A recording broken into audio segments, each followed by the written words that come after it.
అమ్మ స్వర్ణమాల పత్రి మేడంకి అనంతకోటి ప్రణామాలు. అలాగే ఇక్కడ విచ్చేసిన ఆత్మజ్ఞానులందరికీ కూడా నా నమస్కారం. ముందుగా నా పేరు సావిత్రి అండి. నేను 2010లో ఆత్మజ్ఞానంలోకి రావడం జరిగింది.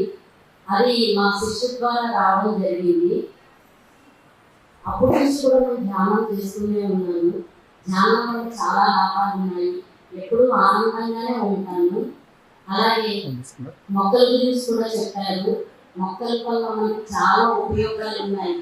అందరూ కూడా మొక్కల్ని పెంచుకుందాం.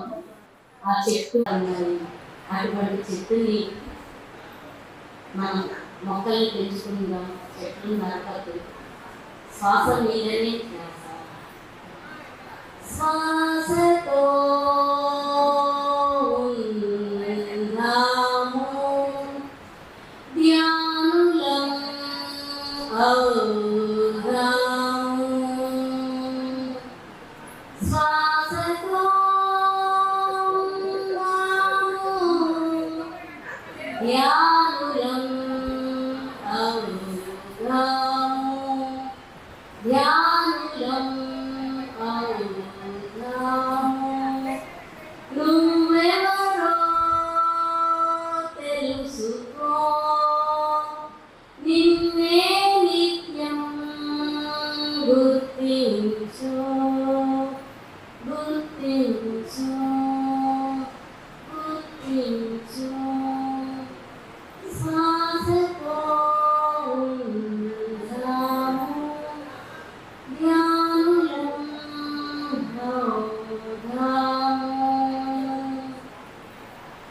నీలో నాలో ఏమిటి తేడా? పుష్పచారులు జీవులే. జీవించేందుకు అందరికీ హక్కుంది. ఆత్మజ్ఞానంతో, విజ్ఞానంతో, సుజ్ఞానంతో. నువ్వెవరో తెలుసుకో,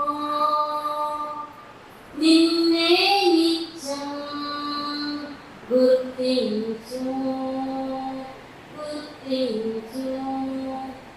శ్వాసతో ఉన్నాము, ధ్యానులం అవుదాము.